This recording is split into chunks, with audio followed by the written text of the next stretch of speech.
You know what's amazing? Not having a earbud in my mouth. In my Same. mouth. In your mouth? In my ear. Yeah. Same. God. Tell me about They it. hurt my ears after What's a little amazing? bit. Huh? What? Yeah, no. Donkey! Yeah, for real. I thought you broke in real life for a second, too. I'm like, what's going on? No, I'm just, Yeah. we don't have to deal with that. Donkey! We start talking at the same time, and I feel like I'm just interrupting you. Yeah. Oh, because both of our Discords are not in sync with him. Yeah. Because he's out in the middle of nowhere. The internet was not great, I will say.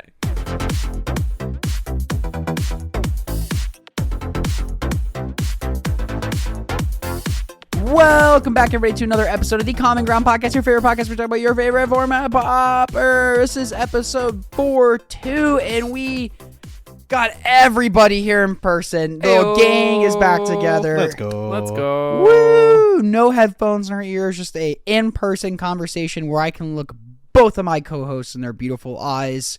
I am your co-host, Cameron Schindler, joined by... I don't know. Thomas Gunn. The in-person Thomas Gunn. I've been lacking on my nicknames lately. But in the flesh. In the flash. Ooh. I got a nickname. Oh? The first NRG 1K winner. Hey. There you go. Hey. Spoilers. Yeah. Spoilers, I won. Yeah, you can see it on Twitter. You can see it on Twitter if you want to. Yeah. No, it's true. Terror.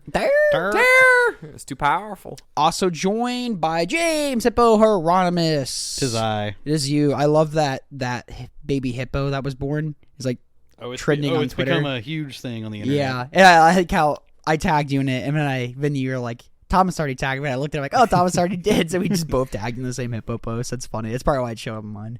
But like, it's just blowing up my Twitter. So every time I see a hippo post, I save it and send it to Hippo now, which is funny. It's true. There's your hippo fact. It does not hurt my feelings, I promise. It's a very, very cute hippo. It is a very cute hippo. It is a very cute hippo. I'd be shocked. The one if in it the hurt zoo your is feelings. cute too. Aw, thanks. Hey. Hippos in the zoo of our capitalist society prison. Very edgy. That's good. Very, very edgy. Me Hell with yeah. my black nail polish and Thick stash. thick mustache. And We had a lot of Pauper this weekend. We did. played much Pauper. I played less than you two. You did, yes. You had friends in town when they were lovely. We got to meet them, hang out with them. It was their 12th year anniversary on Hell yeah. Sunday. Awesome. And we're hanging out. Yeah, we're watching Cheekwood. We were hanging out, walking around Cheekwood and stuff. And one of them mentioned it. I'm like, why am I here? It was funny. They're like, no, I didn't realize that. That's cool though. Yeah, so we got a lot to talk about. I think we're just gonna keep it focused on our tournament reports from this weekend. We had our locals. We had a little 5-round locals, and then Thomas and Hippo played at that NRG 1K in Louisville that we've been hyping up for a few weeks now. And we'll see how we're doing on time and move to other challenges. There were some cool decks that made it to the challenges. So maybe at the very least, let's highlight some we of can the highlight some interesting stuff. things. I like that. Who wants to lead us off with the let's do it. Cameron, why don't you start us off? I was gonna say Thomas because he had the least successful run at the game cave, but then turned it into the most successful. Let's go us two, and then Cameron's in the middle, and then we can talk about energy. That works. I like that. All right, cool. I'll go first. So we had our monthly tournament at the Game Cave. We had 25 players. We had a bunch of several of us. There were 5 of us total who played the local at the cave, and then went straight up after our local up to Energy. Got an Airbnb for the night, and then met up with some friends who had gone up to play the Modern 10K as well. So we were all hyped to just hang out and play Pauper all weekend. So I played. We had 26 or 27 players at the Game Cave monthly too. Oh, okay. Thanks to. Oh, I thought we had 25, but 2 more showed up after. 2 more showed up. Oh, Oh, okay. okay, All so right, 27. Cool. So we had 27. So thanks Okay. to Mark for always. Yes, yeah. Huge shout out to Mark as usual, and Derek. Yes, our friend Derek, who also went up to the NRG with us. Who between the two of them compiled a very helpful list of comprehensive list. Comprehensive list of archetypes, and then Mark always shows the top 8 report and all that on local Facebook group. Anyway, I played Mono Blue Terror, and donkey. I love this cat so much. I love him. He's just such a butt. He's a peach. Anyway, where was I? So I played Mono Blue Terror, to the surprise of no one. I tried out some things. I tried 2 Disrupts. I tried 3 Boomerangs, 2 Demon Furiers, and then still playing like some Spell Pierce, like the Disrupts instead of 4 Spikes, and some Spell Pierce and Considers instead of like the Ponder variants that have been running around. And notably, I did not have any Murmuring Mystics in my 75. I had, yes, I know. Yeah, Cameron's making a face. I know. We'll get to that later. But I was like, I have 3 Jace's Phantasms in the board for the mirror. Do I really want to, take my time spending 4 mana on something like with how I've built the deck in this way? That's kind of where my head was at. I think I was wrong. We'll get to that later.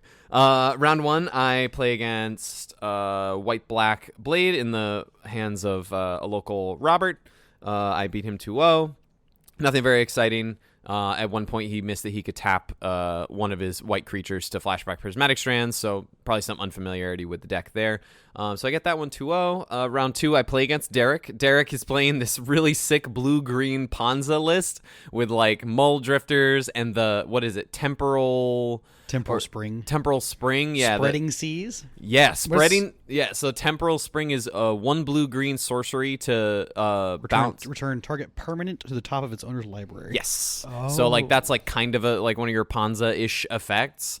And he's also playing Spreading Seas to turn your lands into islands, and River Boas, which are it's a green 2-mana 2/1 with Island Walk, and you can pay a green to regenerate it. What a monster. That's awesome. So I'm playing against him, and this River Boa is just, I can just, like, if I don't counter it or, like, bounce it, I'm just gonna die to it because it has Island Walk. It has regenerate, so it can block a terror forever, too. That's what happened in game 2. He just, like, he put counters on it with the initiative at one point. The initiative on her River Boa. Yeah. Do you think when we were designing River Boa back then, they're like, man, I hope no one puts counters on this to the initiative. That'd be really rough. Something tells me they didn't have that forethought in the visions. Yeah, that's funny. But I was able to do a similar game plan of just like tempo out the early plays that the Ponza decks need to kind of set up, and then I was able to win games 1 and 3.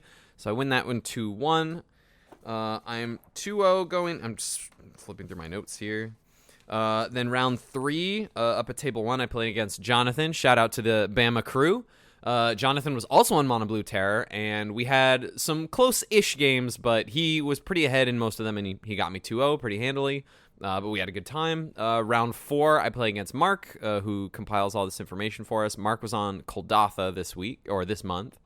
We had a very close game 3, where he got me very close to dead on 1 land, and it was really tight down the stretch. I was able to time a blue blast or something at a spot that was really important, and was able to snatch that one. And then round 5, so that puts me at 3-1. A little bit of a spoiler. I play against Cameron in round 5, who's also 3-1 at this point. We're the bottoms. I'll save what you were playing. I'll let you share what you were playing. Mm-hmm. But we were at table 4, so tables 1, 2, and 3 all just draw. But because there's 2 7-pointers at 5 or 6 with equal or better tiebreakers than either or both of us, it was just too sketchy. It was a little too sketchy for us to also draw, and one of us get bumped out of top 8. And so we play for it, and we have honestly, I think a pretty good match. And then I just kind of got. I'll let you go over the details, but I definitely got just super outvalued, at least in the last game. In the games I lost, it just like wasn't close. Both the games I won, you kind of just got buried. Yeah, it just got super buried. Yeah. Maybe I think there was one moment in game 1 where I think I was on. No, you were on the play, and I was playing Jund Brutescale, and you were saying you played a Delver instead of holding up Disrupt for Cleansing Wildfire. Yes. Exactly, and then you Cleansing Wildfire, and I was like, well, dang it, there goes the game. We talked about it, and I'm like, I don't think that's a misplay. I think it's a decision. Yeah, it's a choice. Yeah, and you you could still win that game, even me resolving a Cleansing Wildfire, just because the games I lose to Mono Blue, like when Hippo and I played a handful of games, it's like even when we played some games too, it's like the games I lose with Jump Brood Scale against Mono Blue is like those early Delver games where it's like, okay, they had the 2 counter spells at the right time, or they did force spike the dispute, but that's after they had a flip Delver and they have the pressure, because the counter spells don't really matter if you don't have the pressure. Right. Kind of thing. Exactly. Yeah. Exactly. So like, yeah, that's where my head was out of, get the Delver down and protect it and tempo out from there. But in of course, hindsight's 2020. It may have ended up being better to hold up the Disrupt, draw another 1-mana interaction, play Delver, hold up another 1-mana interaction, something along those lines. But no. And then we had then I lost in 3. I was a little salty. a little. I was a little salty, but I got over it. Maintaining the maintaining the trope. Long story short, play Murmuring Mystic. More about that later, but that was my tournament. Lost, and none of the 3-2s got into top 8. So I missed top 8 at our locals. But that's okay. I had a great time. Top 8 ended up splitting, and I top 8'd because I was a winning in there. Yes, yeah, that was a win. The winner ended up you ended up as the first seed ahead of all the draws. Whoever won that match is going to be first seed. Yeah, first seed for sure. Yeah. That was my tournament. It was fun. Well, so obviously you liked Blue Terror there. You just felt like all your games. So you lost to me playing John Gleesk. Yes, and Jonathan in the mirror. Okay, so to everything, the games you play, they feel pretty winnable.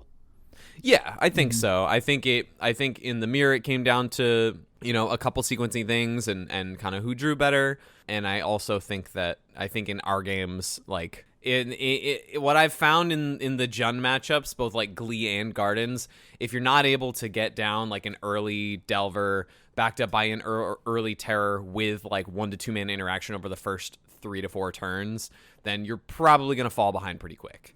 And so I was not able to do that in the games I lost, and I lost those games. Yeah, and definitely the games. So we said we save it, but here we are diving in. The games we did play that like when we play tested, I lost like the majority of games against like Mono Blue Terror that I played against, but I feel like I was taking bigger risk and stuff and keeping hands that I probably shouldn't have kept. But like in like when we're playing our monthly, I kept more strict hands, I guess I would say. Robust. And robust. I was more strict with my keeps, and then just ended up just kind of having it all, like doing like we talk about the thing where it's like, well, you have the Writhing Chrysalis backup plan. Those are the games I won against you. Where Writhing, because off the back of Writhing Chrysalis, I know game 1 I had like 2 Sadistic Glees and an Evolution, and then I think I had a Makeshift Munitions to play, and I already had the Evolution Witness out, so I'm just like Sadistic Glee on the Evolution Witness, and then I can start sacking my Writhing Chrysalises to the Sadistic Glee, shoot you. That would trigger the Evolution Witness, and then I could pick up the Writhing Chrysalis again because it has a cost to do it. So it's just nasty. And I'm not sure if that works, if you could pick up the thing you sack, but if not, I can just sacrifice 1 spawn and pick up the Writhing Chrysalis and just play it again. So for as much like red and green mana I have, I can just play a Writhing Chrysalis, and it's just like it never goes away. Even 1 Writhing Chrysalis will be really big. It's just messy from there. Yeah, just like Boomerang, once it's resolved, like Boomerang, Demon Fury, or just like it's just temporary. Yeah. It's just to buy some time, and when I don't have the clock to back up the time I need, then you're just going to play him again, and it's just going to get worse. And I will say, if you're in parity with Terror or Terror's ahead, the Demon Fear is better than the Boomerang. Because maybe it is 1 if like we're both top decking or something. Asterisk. And you do it. Yeah. More like, on that later. The turn you Demon Feared it, I cycled one of the you fetch cycled lands, the fetch land and just then drew played it, and you were just like slam, just like very emphatically, and I was just like, Yep. That's what I remember from there. Then I'm trying to remember the game that you won. I just didn't really. I don't really remember much from the game. I think you may have scooped pretty quick. Yeah. I have your life total going from 20 to 9. So it's a big hit. Yeah. That's 2 Delvers and a Terror. How much damage is that? That's either 2 Delvers and a Terror, or it's a Terror and a Cryptic Serpent. It was a Terror and a Cryptic Serpent, I think. 11. Yeah. I had them. I had just boom on turn 3 on the play. Yeah. I think. Yeah. That sounds about right. That's what I remember. Yeah. Cool. That was my locals. Heck James, yeah, how did your locals go?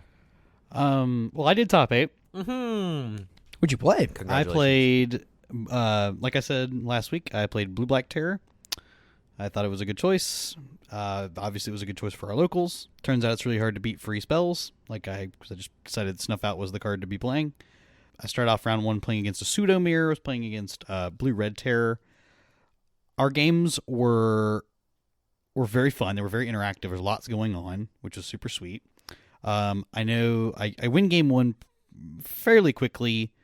It's really hard to just deal with my deck being able to turbo them out, and his is not being able to turbo because he's actually casting cantrips, where I'm just trying to cast mental notes and thought scours to fuel mine up. He actually was playing a really cool card that I don't think I'd seen played in these Blue-Red Terror decks. He's just playing Faithless Looting. It just gives you the option. Cool. It gives you the option if you need to power out a terror, while also being selection. Yeah. So I thought that was pretty cool. Cool. That was a nice little addition.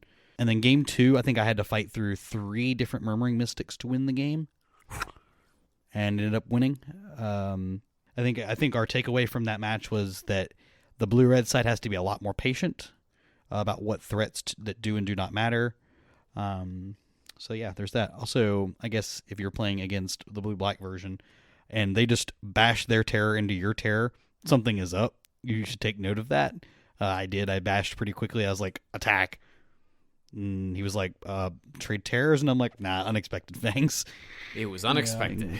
I was like, all right, well, that'll seal it up pretty quick. You have one. He's playing Scred, so he does have actually a removal spell that can kill it at least. But yeah, game 1 was like just that one turn really mattered. The killing a terror that turn, and then the second game having to fight through 3 different Murmuring Mystics was a heck of a battle. But it was super fun. I'm glad I got to play that match. Round 2, I played against Mono Blue Fairies. Nothing particularly exciting. Game 1, my opponent didn't hit a 3rd land, so they were never able to double spell at any point. Yeah, that's rough. Yeah, Fairies deck, that's really rough. Yeah, it was pretty rough because they did get some ninja hits in too, which was pretty cool. I was like, oh, they just never found another land. Just like, wow, it's rough. Because then I'm able to just put bodies onto the board that you just couldn't deal with. Because then now they're all block ninjas and stuff. So that was that. And then game 2, this is I did lose this one, but the game I never hit a 5th land, so I was really never able to apply pressure quick enough, 2, be able to kill enough things to stabilize so that I could apply pressure. And anytime I tried to cast a Wrath, it was met with a counterspell. So yeah, Fairies is pretty hard to get back on your feet once they're ahead of. Yes. Yeah. That's it. Once it's like, that's a control deck, and Pauper, once the door is closing, it's like it closes fast. Yeah, especially since it's an aggressive deck to back it up too, which is pretty sweet. And then game 3, I kept a hand with I think it was double mental note or mental note thought scour. So I had two of the threats in my deck. I was like, I think this is good enough, because if either one of these resolves in turn 3 or turn 4, this is probably good enough. And I did, because that's exactly what happened. He actually kept a 1-lander and didn't draw a second land till the last turn of the game, because he kept a fairy, had a fairy seer hand. So that's a fine hand that you would keep on a 1-lander. Just didn't find the second land, until it was way too late. And then round 3, Cameron, we played. We did. Our games were extremely tight. Yeah, they were. They were very, very, very very tight. I did get it 2-0, but you made me fight for every second of that. Yeah, every second of it. Both games, I was one mana short of killing me. Winning, both, winning on the spot. Yep. I know game 2. I know game 1 came down to me spell piercing a Deadly Dispute, and you paid for it with a Scion. Yeah, and that's what did it. Yeah, because then I had to pay the mana to make the infinite Basking Brood scale, because I think I also gave it a hexproof and stuff. So you tried to kill it, and then I had to pay and start the loop that way. Yeah, so I made the infinite, but I didn't have the outlet, and I'm like, Pastor, and you have 2 cards. Hope you don't have a removal spell, and you're like, I have a removal spell. I'm like, cool. Yeah, there was a turn where I had I felt pretty safe. I was like, I had double Snuff Out. And I was like, I don't think he can win, but then he should. Sorry, double Snuff Out plus a counterspell. Yeah, that was. I was like, I showed it to him. I don't know that you could win, but I'll show these to you to try to save you some brain power. And I'm like, I'll show you this. But he showed me Duress and a Vines of the Vastwood. I'm like, all right. Pyroblast. And I was like, all right, yeah. In game, that was game 1. Yeah. Oh, okay. That was game 1. That was game 1. I was like, I think this is good enough, and it wasn't quite, or it was good enough because we were just 1 mana short of killing me. Yeah. And then game 2, there was a good turn where I had like 3 or 4 pieces of interaction on a turn, like to stop you, and you just had the one less piece, and you were short the 1 man on that turn. I think that was the game I had 2 vines and stuff, and then I just like again like I could start the loop, or I'm not quite sure. You had the gatekeeper in the yard that I killed earlier. Oh yes, I just didn't have a red mana to do the. You were short the red thing. mana to actually put it into play. So like both games, just like Yeah, they were just really close. They were really close. Yeah. Again, they were just coming down to like one point of mana. So like say that Spell Pierce on game 1 was kind of took the game. And the Spell Pierce thing, I was thinking like, okay, if I don't pay for the Spell Pierce, I still have like Vassion, but then it's like I don't have the treasure, so I'm probably still like a mana short somewhere in that. Yeah. So it's like it probably all comes out in a wash. I think you were supposed to pay there. But I think I'm supposed to force you to pay there. Yeah. There's very few times where I think it's correct to Spell Pierce your opponent when they can just pay, but I think that's like with this combo, there are some weird spots you can do that if you can foresee them doing that. Yeah. The goal there was just to like that wasn't going to get any better other than that turn. So it's like, well, I'm gonna fire it off now, and if it puts you at mana neutral, then it's done its job. So so there's that, and then I was the 1-3-0 that got the pair down into was definitely my most miserable match of the entire weekend. It was not close. How miserable this was. I played against friend of the pod Hunter, who is always on some degenerate combo deck of some variety, and this month was no different. What was he playing? He was playing, it's called Twiddle Storm. There's no actual twiddle in the deck. The deck is based around putting a card, it's either Market Festival or some Lots other of bizarre combos. They're 4 mana enchantments that you put onto the Ravnica bounce lands that they double the mana production on the land. And so what you do is you will cast either Peer into Depths or Ideas Unbound, and then splice onto Arcane Psychic Puppetry to untap your land. What is Psychic Puppetry? Psychic Puppetry is basically his twiddle. But it's a single blue. It taps or untaps a permanent. Okay, but It's spliced onto Arcane. But it's spliced onto Arcane, so you get to keep it in your hand every time you do this. Got you. So your deck is just trying to churn through your deck and find more copies of Peer into Depths. And Stream of Thoughts is the mill one? That is the mill one. And then I think this matchup is super easy on my side, aside from one card that absolutely blew me out every single time it was cast. Was it Riverboa? It was not. I completely forgot that the card Gigadrowse is a legal card in the format. And I got blown out by it multiple times. Can you read Gigadrowse? Yeah, once you read Gigadrowse. For those who don't know, it's single blue, and then it has a replicate of blue, and it is tap permanent. Tap a permanent. Tap target permanent. Tap target permanent. Yeah. So he would just go end of my turn, Gigadrowse all my lands. So I'm just tapped out. Where I'm like sitting there trying to hold up and like double counter spell. Dude, if you're making Gigadrowse work in your deck, you earned it. Yeah, well, so we sat down across from each other, and he's like, I should not be in a position to top 8 with this deck, and I was like, well, my goal is to obviously try to stop you from doing that. And then the biggest complaint I have about this deck. Wait, did you win? No. He ranges you? No. I won a game because he fizzled for the one singular time that day. He fizzled one time. That's hilarious. All day. That's not true. In round 2, an 0-1 bracket against Thomas. Oh, what? That wasn't a fizzle. That was a. That was a mistake. That was. I didn't realize I boarded out my 3rd stream of thought. So like he's looping his deck, and it's like, where's the other copy? And so it was just never there. Against me was his actual one fizzle. Yes, where he just didn't hit another like arcane spell to dig further. Yeah, another arcane draw spell. Yeah. And then absolutely incredible. So the way that this deck wins is eventually you'll have cast all these arcane spells. And then you'll go through your deck, and then you'll cast a stream. You'll have so much mana off of being able to Psychic Puppetry that one land or one bounce land or whatever. Psychic Puppetry is the bounce. Got it. Or no, is the untapper. Arcane, yeah. And then once you've done that, you stream of thought for however much. You basically mill yourself, and you only put the draw spells back in your deck. So then It's you kinda can like loop brain that freezing forever. almost. It's almost like brain kind of like freezing brain yourself, freeze, like but you brain freeze yourself. yeah, you brain freeze Kinda, yourself. yeah. You just get rid of all the air in your deck, and then you just only have the cards that matter. Mm-hmm. So you're just able to just do that, and then eventually you'll have some unholy amount of mana that you'll just stream of thought your opponent's Yeah, death. stream of thought is a singular blue sorcery. Target player puts the top 4 cards of their library into their graveyard. You shuffle up to 4 cards from your graveyard into your library, and you can replicate for 2 blue, which means when you cast a spell, copy it for each time you pay its replicate cost, and you may choose new targets for the copy. Turns out that deck can make a ton of mana, so it can Yeah. replicate very easily.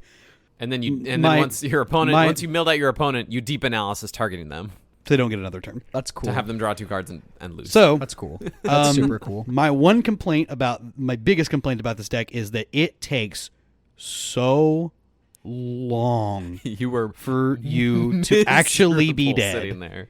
The last turn of the game was, I'm not joking, 20 minutes. Why don't you concede? Because there's a chance he whiffs.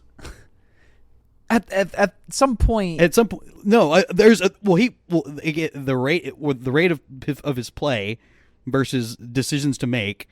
I'm not entirely dead. At some point, I'm not entirely dead. but it's like the naughty thing where it's like, at what point do you just call it? But I'm playing for top 8 too. yeah. So yeah, there's no reason for me to concede. He's getting paired up. yeah. So it's on the onus is on him to play and kill me. Yeah, James yeah. literally just like sat At some there. so point tilted, you're just on your got so phone. bored I just started playing on my phone. Yeah. I literally was just like, well, there's so many people watching, he can't cheat. I mean, he's not going to cheat. I'm not saying he's going Hunter would to. never cheat. He's not. I'm not saying that, but it's like there's so many people watching that it's like nothing's really going to go wrong here. I'm just going to sit there and just play it on my phone.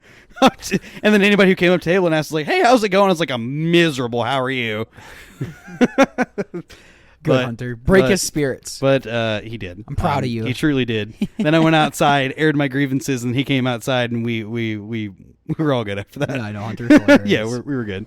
And then round 5, I got paired into Jonathan, and we decided to draw into top 8, who was on mono blue, like Thomas had said.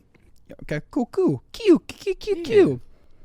And then split top 8, that was 14 packs each, I believe. I believe so. Did you open your packs? I did open that one, and it was a good pack. I don't remember exactly what it was, but it was a good pack for pie going. Oh, I didn't keep track of the one we traded. I forgot what it was. I don't remember exactly what. I just remember it being good. Heck yeah.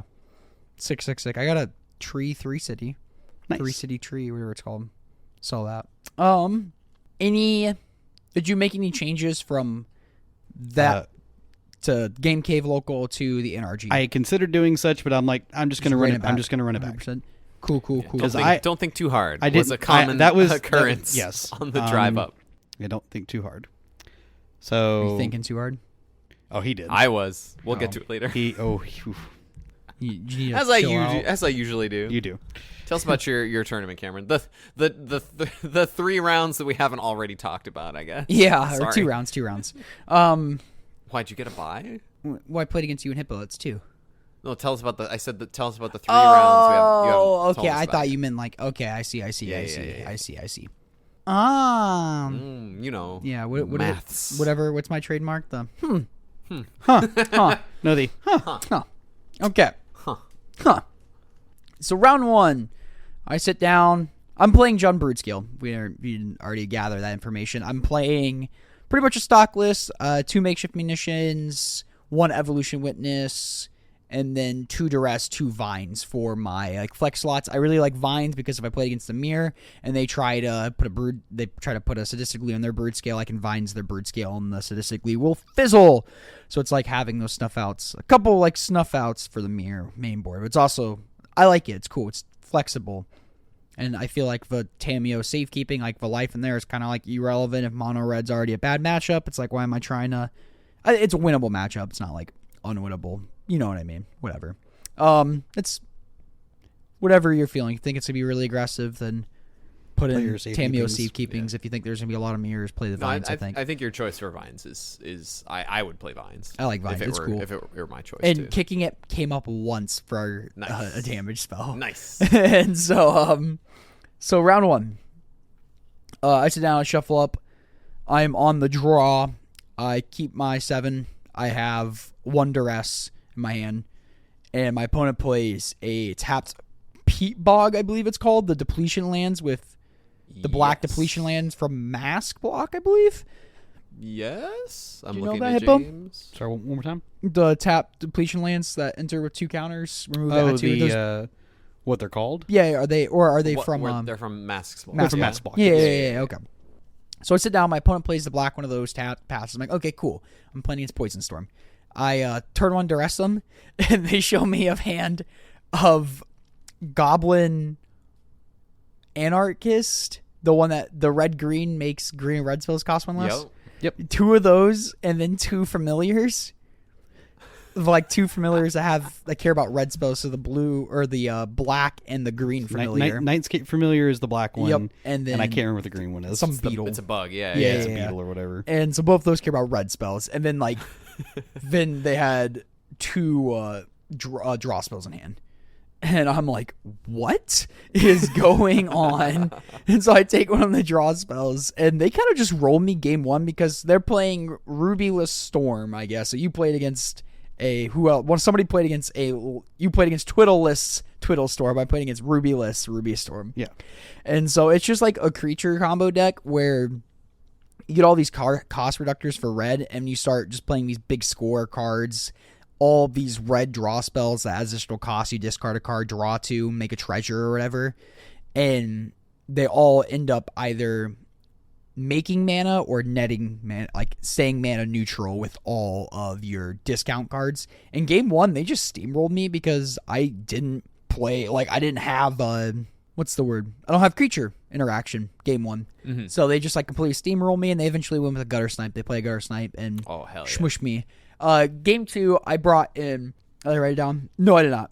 I just sided into a lot of removal. I brought in 4 snuff outs. I feel like these are good for your early ones, or just to get a gutter snipe off the board. I brought in my 2 fiery, or not fiery cannonade, Dragon's Breath, and then breath weapon. Thank you. The 2 damage sweeper instant speed, so I can wipe all their familiars at once. And then I brought in 3 copies of Weather of a Storm, which they play a lot of spells. I weathered with a storm count of 11 on the stack, so that was sick. Nice.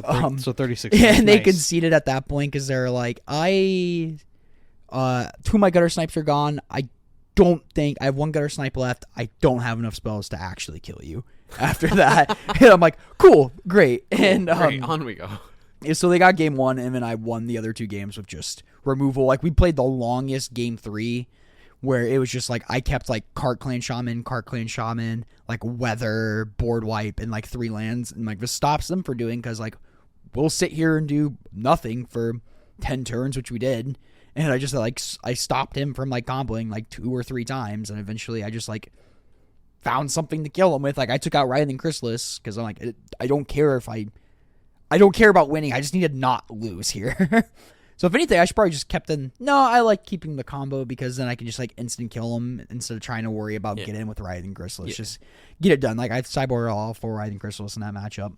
Sounded like y'all were having a good time. Yeah, it was hilarious. Yeah, y'all were having a lot of fun down at the other end of the table. I was baffled like when I duressed him and I look at his hand. I'm like, what? I'm like, it was really fun. Like even losing, it was when I lost game 1. It was still really, really fun. Round 2, I go all the way up to table 1 since it matters. I play against friend of the pod, Will, one of the Bama boys. Will was playing Tron, and Will even said like this was a bad idea, and I'm like, you said this last time. I'm like, why do you keep doing this to yourself? It was really funny. I ended up beating. It's his favorite deck in the format. Yeah, it's a cool deck. I ended up beating him 2-0. I know I cyborged in 2 Pyroblast. I took out 2. So focused on these notes. That is unlegible, Cameron. I took out 2 Pyroblasts, and I took out 2 what appears to be Cart Clan Shamans. That seems reasonable. Yeah, seems like a bad card in the matchup. Then I took out 1 Writhing Chrysalis, and I put in 1 BF. Any idea what BF stands for? You took out some combination cards, you put in some combination Correct. cards. I took out the bad cards and put in the good cards. Reasonable. What James would do. Sometimes. So it was funny. Game 1, Will points out I cleansing wildfire my land. I was sitting next to you, and I lost. And Will's I like, yeah, lost you my can. mind. It was And, so funny. Will's like, you can cleanse fire my lands. I'm like, I can. And I'm just like, that is a good point. He just I looked can. over you, and he's just like you were like confident. You were like cleansing wildfire. You hit this land, and he's just like, Yeah. Great. Yeah. I Sure. didn't have a land drop, so I needed to do that. Like, that was my last land drop that turn, so I needed to, like, dig for a land. So it was nice having that. I think that came up a little bit and down the line in that game, maybe. Game 2 was long. On a turn, I was able to play Brood Scale, try to put Sadistic Glee on it, and they had enough mana to Ghostly Flicker the Meteor Stone. Runaway Boulder. It's an artifact that deals 6. And you so can cycle it. Yep. And so they Ghostly Flickered that in Mnemonic Wall, which picks them up Ghostly Flicker. And then they Ghostly Flickered again. They killed. I think they only was able to do it once. So they killed my Basking Brood Scale because on their turn, they ended up killing one Writhing Chrysalis. Or I went to combat and swung the Writhing Chrysalis and they ended up killing it or something. And then I was able to attempt a combo. They killed it, and they could only afford to do it once. And then I just played the combo again, and I had another pair of Basking Brood Scale and Sadistic Glee and did it again. And we were talking about it, and they were saying, like, yeah, maybe it's not worth this killing the Writhing Chrysalis. And I'm like, yeah. And he's like, but I have to, like, find a way to win that game. He's like, because we're kind of talking about that because he's not, like, winning the game anytime soon because I just have these giant Writhing Chrysalises because he casts, I think his win condition basically is to, like, eventually deal with my board and get in there Mold Drifters or get to close a game eventually because Flickertron locks people out for the most part. It does have one way to go infinite in the deck. It's very convoluted to how to do such, but you can. Other than that, your way to win is just by trying to lock them out, kill everything you can, and then just lock them out of the game. But like, basically, just like flickering to rebuy counter spells and so on. And so forth. You can essentially lock people out, and he was just trying to close the game and kind of extended a little bit too far, and I was able to have like the double combo in my hand and kill him there. Round 3, I didn't write round 3 down. Who did I play round 3? It was Hippopotamus. You heard that when we played some really close games. He got me. I was a little salty. Wasn't too salty. It was just like, man, those were close games. They were very, very You close weren't games. Thomas in round 5 salty. No, Jesus, that guy was a monster. This poor guy. I will get there. I'm gonna throw you under the bus when I get to round 5 a little bit. Okay. I called a judge on you. I saw you. We were all standing outside. We could literally see only you, but we can tell the state of your game by how fast your hand is moving. That's not a real thing. Yes, it is. No, it's not. Yes, it is. Cameron. No, it's not. Yes, it is. Cameron. You guys say it's that. a big tell. Wait, so if I flick my cards faster, what does it mean? It means it's not going well. Usually doesn't mean it's not going well. Most of the time. If you're like, and you're like first, usually it's not going well for you. Like we all were standing there watching. We're like, we can tell by the rate of your hand speed that things weren't going well. Whatever game. I'll let y'all think that because that's not a real thing. But anyway, round 4. Now he's gonna try and get us off our game and do it in spots where he's actually in. Well, it commanding actually position. crossed my mind at some point. I'm like, they say I do this when I thought vice versa. I'm like, so like I just like sat my hand down when I was playing somebody because I'm like, they think this. So round 4, I'm playing against Logan. They were playing black-white pestilence life gain combo. This is sick dick. So I had no. This deck was sick. This deck is very sick. Their sense of humor is hilarious. Like they'll just like they're not stupid. They're a very good Magic player, but they'll play so dumb. And something like, what do you mean? I'm just playing like it's just they're hilarious. I like them. They combo off with they have a creature that can pay 0 to redirect the next 1 damage to another creature, and there doesn't need to be damage to activate it. Correct. Mm-hmm. So you can just get infinite targets with something. Mm-hmm. And I think there's a creature that whenever it becomes targeted by something, it gets +0/+3. It was something to buff this creature to infinite toughness, and then you can sack it and gain infinite life with either Reckoner's Bargain or a Devour Flesh. Or Devour Flesh. Yep, Devour Flesh. And then your win condition from there is Pestilence. yes, you'll always have infinite more. You have infinite life, so you will just eventually kill your opponent with Pestilence. So you'll just Pestilence them out. Like you'll find a way to win. Yeah. But like Incredible. against Jun Brood Scale, their infinite life gain combo is like a 1-time combo. So in Magic, you have to name a number. So if they name 6 kajillion, I can name 6 kajillion plus 20. Because they're at 20. Sure. Plus 11. But then I put them in 9. That's not good. But that you get the point. So it's like the Jun Brood Scale combo and kind of go through that. And then I knew there was some kind of creature combo. In like game 2, I just brought in like snuff outs and stuff and got them there. So that was pretty funny. They're always a blast to play against. Round 5 was I learned it's called a win and in. I thought it was a win it in. Really? Win it in? Yeah, you win it and you're in. So win it in. Win it and in. Win it in. I'm gonna call it a win in. Because if you say win and in loud. Win and in. So win and in. Yeah, win and in. But if you say win in. Okay, You're adding an extra. Nothing. You're adding an extra syllable that's not there. No, This is nothing. Win it in. So like if you say win it in fast, it just sounds like win in. So I had my win in, and it was against Thomas. We told you about that, but there was one part. Oh boy. Where I just like sacked a couple scions. In combat.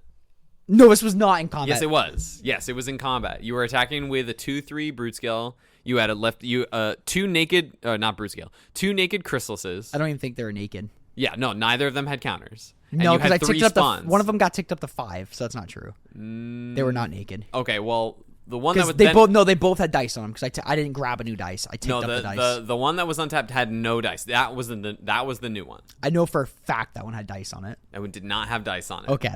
That This one did- is nothing. Shut up.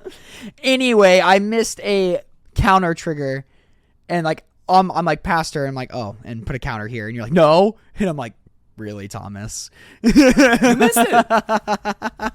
I heard about And this. you threw your hand up, screamed for a judge Yeah. as soon as pot like. I was and gonna I put was you in just your like, place. with your two history, like you two get pretty cutthroat at each other. I don't get cutthroat with them. I find that very hard to believe. I don't get cutthroat. When have I ever denied you a no? Or a takes you back? I've never denied you on anything. I have never gotten like cutthroat with you. I think I just win. You do. You do just beat me.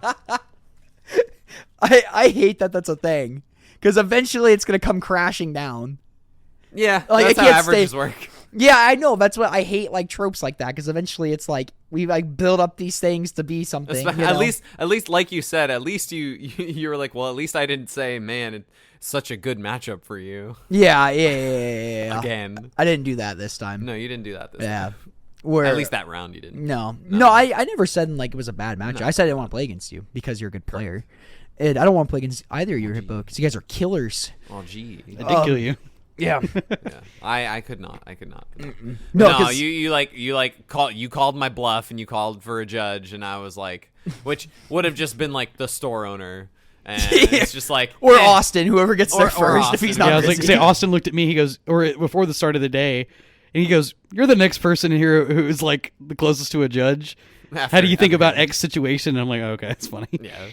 And I was like, I just don't. It's funny. It's like wanna deal with anybody. this. It's funny. Fine, It's give your funny because like counters. anytime that like our like Austin and I, like anytime we hear a judge call like at that store, we just like almost one of us just jumps up immediately. Yeah. But we have to wait because there is a quote judge available for the event. But we handled it just fine. We did. Yeah. Yeah. It really wasn't anything. I don't think it even I was mattered. just being a dick. Yeah. Yeah, 100%. And there was some new guy watching too. I know. And so I he's know. he's probably you were trying to cultivate a nice Pauper community. I wanted my 14 packs, baby. Yeah. I wanted them that badly. He seemed unbothered by it, No, but he it was was chill, funny. he was This chill. there's Shout a out to newer Isaac, person. you're chill. Yeah, they were watching us, and I'm thinking, I'm like, come on, Thomas. I'm like, you're gonna scare this person away. No, I say I hate that trope because like, eventually you're gonna smush me in something, and then it's just gonna get. Well, I smush you almost every time we play Cube. I see. I don't even remember the last time I played Cube.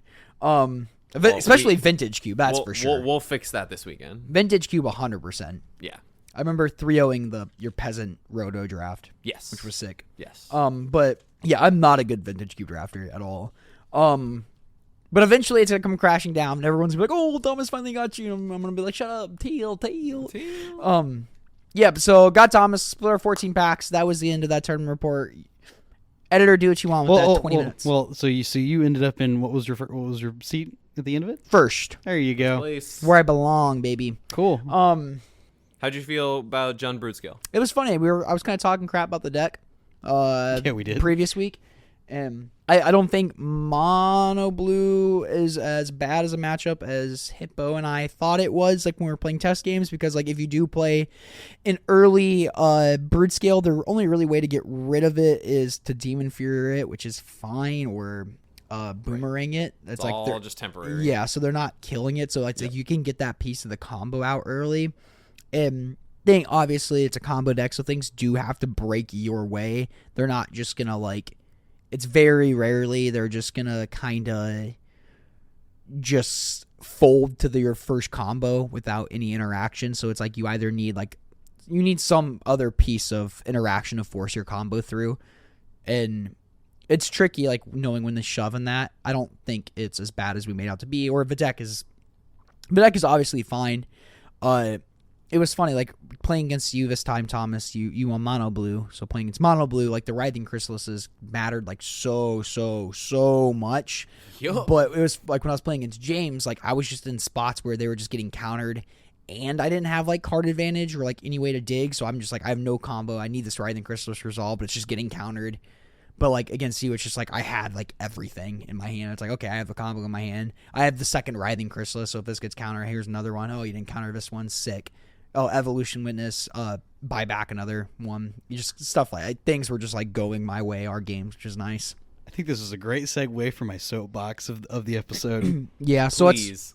Should we I want to hear James's soapbox. should we foreshadow it then? Should we hear about it in your tournament report first? No, I think this is And then we can segue into your tournament Okay. report. Yeah. So, my thoughts after this weekend on the card Writhing Chrysalis has definitely been amplified. The play patterns of that card are just abysmal.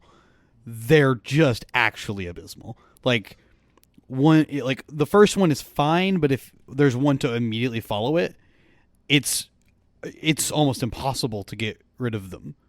Like the amount of value that they just sit there and accrue by just existing. Just Hydroblast it.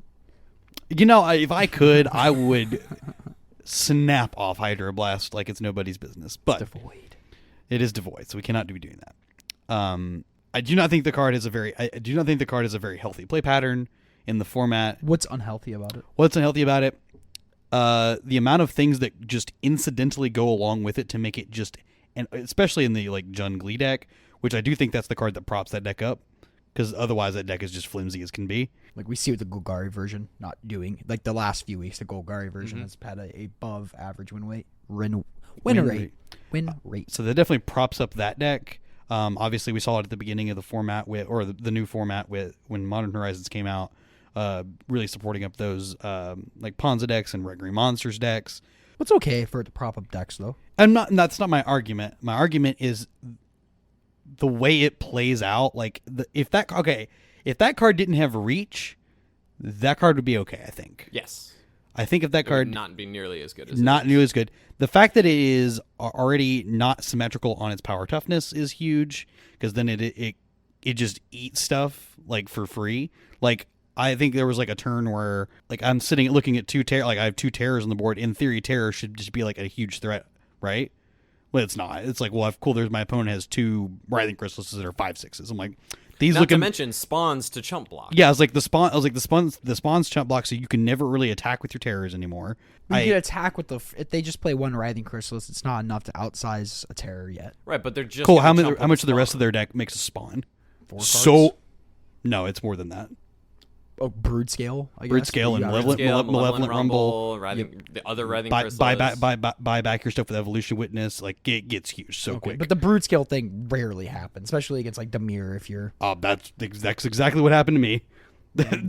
So, I think my opinion on that card is maybe very skewed after this one weekend, but like that card is Card is so dumb. It might Card be a is little really skewed. dumb. It might be a little skewed specifically from like our terror perspective over the weekend, both with Dimir and Mono Blue. Like of the problem cards out of all the decks I faced that were Chrysalis decks, the card I least wanted to face out of those decks was Chrysalis. Yeah, I agree. Like even just counterspelling it, they still get 2 spawns. Like it's really good. Because then they go, then they say the following turn they just have another one. Oh, now it's like twice the size. Yep. Yeah, but I don't know. I think having a big monster is okay as like one of the format's premier threats. It just doesn't feel as oppressive. I guess like I'm not playing terrors. Like I guess I'm arguing it's like the 1 mana 5/5 Ward 2 side, which seems unfair too. It's like, okay, yeah, it's Magic. There's unfair cards. It's if you can't beat my big idiot, sorry. Well, like, when you can buy back the big idiot, that's when things start to become a problem. Yeah, like one card buys it back. Yeah, that becomes a problem. That's huge. I guess that's my. I only have so many removal spells in my deck. Like, yeah, my deck is. I'm playing the version of the deck that actually has hard removal spells. Yeah, your deck has a great win rate against Drun. I understand. The way that my games played out in the 1K played out where every single time that basically a Writhing Crystal's at the board, the game was over. Yeah, that's just the way the game's played out. Like, I don't think that's the norm. No, I played against it twice in the tournament, but like that's just how that went, and that's just I personally just do not like that card in the format. That's just my 2 cents. It's my little soapbox. I don't know. From like what I have stealing my opinion from the internet, like the sentiments I have seen have been like without like Jund Brood Scale, people like, or without Writhing Chrysalis, people would fear that it would just be Affinity, the format. I mean, yeah, it eats Refurbished Familiars pretty good, and I guess eats Mirror Enforcers. Yeah, so that's fair. I would love to. I haven't done enough. I haven't seen enough of the matchups with the Writhing Crystals decks against the like decks like Koldatha, or maybe like Mono Blue Fairies. I guess I would like to see how those kind of work out, just from like a vibe sense, to kind of get a more well-rounded sense of it. Because I would love to know if there is a deck, and maybe listeners out there know this more than I do, but if there is a deck that just stomps all over Chrysalis, that is not just like some pure combo deck or racing your Brute Scale combo against them or something like that. Like if there is something that just like can outpace a Chrysalis, or just Chrysalis specific, or like because I think like Mono Blue Terror does this by setting up an early threat and countering it, and just, dealing with the spawns, just attack through them for a turn. Mm-hmm. Your opponent's likely to chump with at least one, and then at least that's been my experience. And then you carry on with your day, and so you get your threat in before the Chrysalis turn, which I think Mono Blue. Well, I guess your build of Blue Black, James, was like you said, you had Thought Scours and Mental Notes, so you could also turbo them out. But you weren't playing Cryptic Serpents, were you? No. So my creature suite is 4 Gurmag Angler, 4 Terror, 2 Philology Archaeologist. Okay, cool. So you also have the Gurmag Angler too. So you could potentially put like 2 5/5s into play on turn 3. If you go Terror into Angler. I did have a funny enough, this was a game I lost. I mentioned this to you. There was a game where I was able to power out 3 threats on turn 3, all 3 big threats on turn 3. Yeah. I did not win that game. The Writhing Crystals just owned the game. Wow. Literally just owned the game. Just like they played it and like chump with spawns. And then there's like cast another one. And then you're. And then I can say the one is 2. One will now eat any of my threats. Yep. And then the other one's gonna just keep growing. Yeah. So I was just, that was demoralizing. That was really demoralizing. Like one hard removal spell kind of like gets you out of that too. I mean, yeah. I mean, sure. I think if that's what I'm saying. Even if I'm doing the degenerate thing of putting 3 5/5s into play on turn 3, and that's not good enough, that's saying something how powerful Chrysalis is. Yeah. So, anyways, starting off, I like that there's a way to beat that though, because I don't like getting my opponent goes terror, good luck, or Mirror Enforcer, good luck. That's fair. I can buy that, especially with Mirror Enforcer being they can play to him for 4 mana once you kill him again with I the guess blood the fountain. difference, I guess it's like a human emotional response thing too, of just like you put in so much work to make like a bunch of free 4/4s or a bunch of 1 mana 5/5s versus Chrysalis, you just play it and it does the thing. Yeah. You know, it is 4 mana, but you just kind of like, there it is, rather than like, oh, I have to put all this work in. It feels rewarding. You know, like da-da-da-da-da. There's probably some like human psyche thing in there too, probably. Yeah. It could get like you can go under it too with like red decks and stuff like that too. That's what I want to see. Yeah. I want to see like, is there a way that the red decks just like get them so dead before it ever hits the field that kind of like is the other side of that coin of like, oh, Writhing Chrysalis, who's this Chris guy? You know. Anyway, I'm gonna sack 2 mountains, take 4. Yeah. Yeah. You know, I don't care. Yeah. Yeah. Like my version of Burn just wouldn't care. I don't care if you put creatures in play. Not in the slightest. Chump with my Voldaren Epicures and continue doming you for 3 or 4. Yeah. Anyway. So, start off my day, I played against Junglee. We had a really long game 1 that I ended up taking down. That was an absolute grind fest. That game probably lasted 35 minutes or so. Jeez. One game lasted about 35 minutes. Yeah, we were both playing at reasonable paces, but and then we realized how much time we had left for games 2 and 3. We're like, hey, we probably should speed this up a little bit. So game 2, he got me very quickly. Game 3, I mulligan to 5. I keep a hand with like Island Brainstorm, like 2 threats and a counter spell or something. Or a removal spell, sorry. I ended up with like quad black cards in my hand at the end of the game I couldn't cast. Never found a black source to cast any of the cards in my hand. So I just died to my own mana base. I did. I did. I did. You're like, don't worry. No, I really did. I wasn't that mad. Like the games that we actually played were good. Like the real games that we played were good games. I wasn't upset. Did you yell at your opponent for saying good game? No. That's good. No. Again, our games were good. I wasn't upset at all. Mm-hmm. Wish them luck. I believe they ended up top 8ing, I think. Then I played against a player from older at Middle Tennessee Magic, Heath Vance, tournament grinder Heath Vance. He was playing very powerful magician. Mono Red Kadolfa, and I cleaned him up in 3. Game 1, I had a pretty timely, unexpected Fangs that just cleans the game up. Same thing in game 3. That card just cleans the game up. It's very easy. Round 3, I play against yet another Junglee deck. There was a lot of that in the room, by the way. There was a decent amount of that in the room. There was a fair amount of the... Good amount of that, good amount of terror. Yes. Terror. Somebody should have brought gardens. There were two Gardens I'll get to that. Okay. We'll get to that later. There were 2 Gardens players, I think, in the room. Actually, sorry, 3. There were 3 Gardens players. But anyways, I played against the second one. This is one of the games where I went like turn 3, put gigantic idiots into play, and it didn't matter. So I lost that one. Like game 1, I just lost to like not having like I just lost the combo. Okay, cool. Because I can only remove so many things. I'll have so many removal spells. It was like half the cards in the deck are threats that I have to deal with. So it's like there's only so much I can do. And then I played against our friend of the podcast, Jay, in round 4, who's on Rakdos Madness. Man, yet again, the Unexpected Fangs coming in clutch. He's like, as long as you don't hit Unexpected Fangs, and as soon as he says this, I brainstorm, and I immediately found it. And I was like, all right, well, that's the end of the game. Brainstorm's hella good at finding the cards you need. Yeah. Turns out. Who knew? It's pretty good at that. Yeah, I literally, he says that, and I immediately cast Brainstorm and find an Unexpected Fangs. I was like, I showed it to him. I was like, here it is.